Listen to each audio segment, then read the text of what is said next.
Hey guys. So many of you seem to react to my story, and I wanted to, instead of putting in written form, just to go ahead and speak about it because there's something about this story that resonates with so many people. So if you haven't seen any of my posts about losing nearly everything in the course of 3 months, but still managing to keep my mind intact, this is the one for you. I'm going to teach you a little bit of something about how I responded to some pretty tragic losses, all thrown at me all at once. So I think it's important to keep perspective. It's important to share this with people because I don't know exactly what you're going to take away from it, but I do know it's been inspiring and helpful for other people. So let's dig in. So I'm in my late 30s at the time. I am getting divorced, and I will leave the details of that out of the picture because it's out of respect for my ex-husband. And about 2 weeks before, I am scheduled to move myself and my children to my parents' home for a brief summer stay because we have been living out of state. We were going to just hang out at Grandma and Pop-Pop's house for the summer. The kids were looking forward to seeing their cousins, hanging out at the pool, just enjoying themselves while I got myself sorted, got an apartment or something, and just got our lives going in a different state, which was all agreed upon by my ex-husband. Is not a problem. And in fact, their other grandkids' parents were nearby, so they were very excited. So we were all, the kids were looking forward to it. 2 weeks before I am scheduled to move, I receive a phone call, and my manager at the time had to let me go.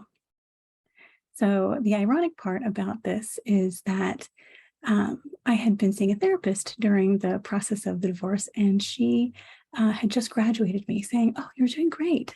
You're doing great." Okay, I'm doing great.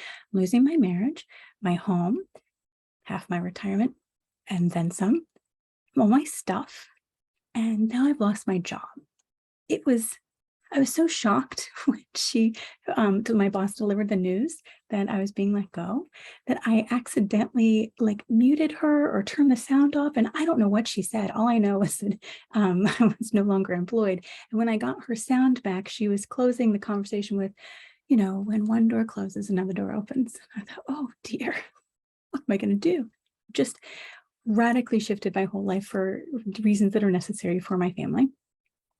And I'm in the process of doing that. And now I have no job.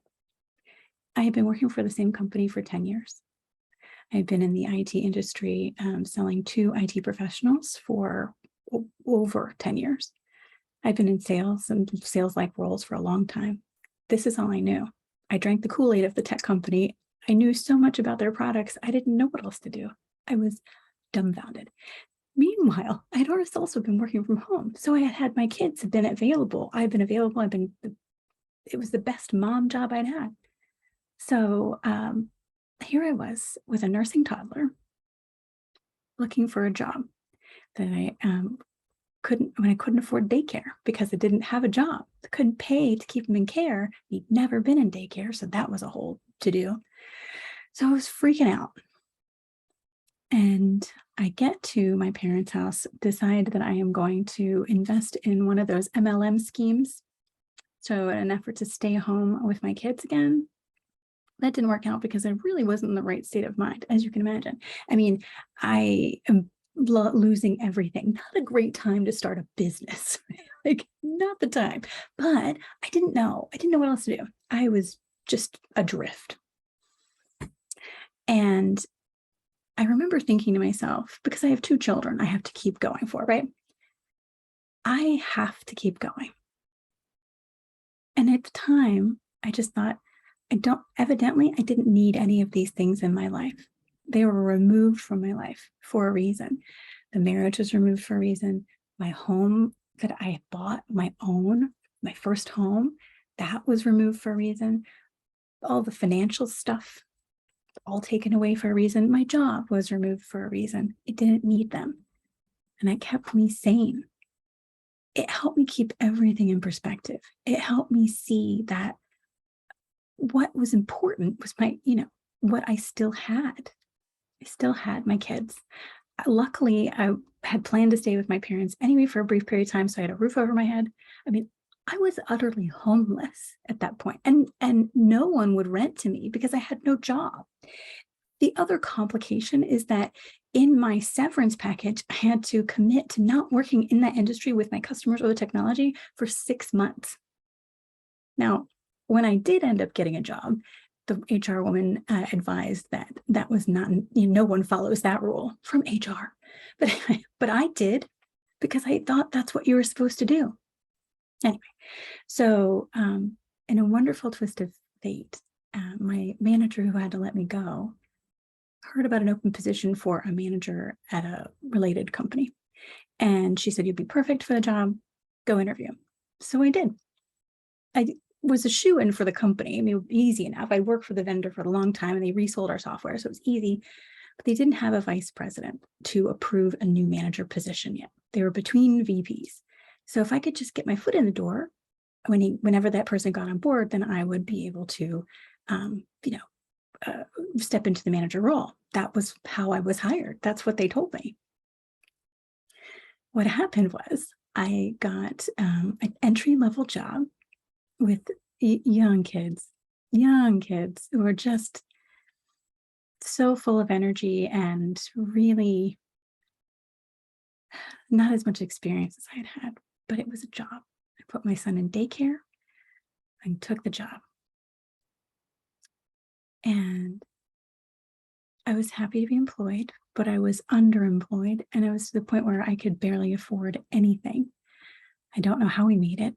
I was living in the cheapest possible townhouse in the best school district because that's my priority. And I'm going to work every day. My son there in the car. My daughter's going to her school. We drive. I drop him off at daycare. We walk, together because his daycare's building right next to me. Because again, my kids are my priority. So that's our life. And then we're struggling.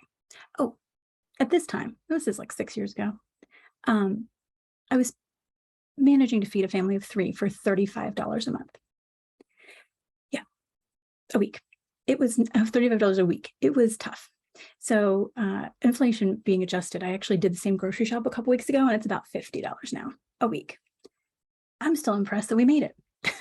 We did. So manager gets hired, VP gets hired. And it revolutionized my career because not only was his attitude towards the company different, something I'd never seen before, he openly shared how to succeed. And if you were listening, if you were really paying attention and did what he said, you would go far. I remember going in and I said, okay, he's a coach. He's a former football coach. He still does these things. I said, I know what I'm going to do. I'm going to walk into his office and I'm going to say, coach, put me in. I want to play. I can do this position, that position, this one, that I can do them all. I can do them all. All of these people I hear you see in front of your office, I can do all of those jobs. And you know that. There's one that I wasn't really great at. And I told him, I said, that job, not so good at, but everything else, and it was really involving contracts and something I hadn't dealt with. Up front, totally up front with him, I told him. And with that, I was promoted 4 times in 2.5 years.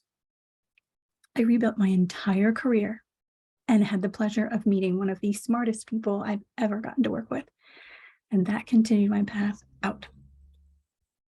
So while I'm not maybe everyone's cup of tea, I do hope that this educates someone somewhere that truly something is taken out of your life and you feel that it's not fair.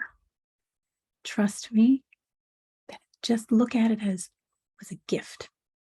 It was a gift. It was taken away because my life is 1,000 times better than it was when I left my ex-husband, even with the job that I enjoyed very much.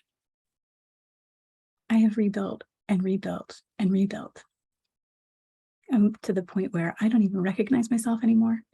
So I hope some of that was useful. I hope you're intrigued enough to learn some more. I'm going to share some more stories, some more perspective shifts, and we're going to have a lot of fun. Thanks, guys.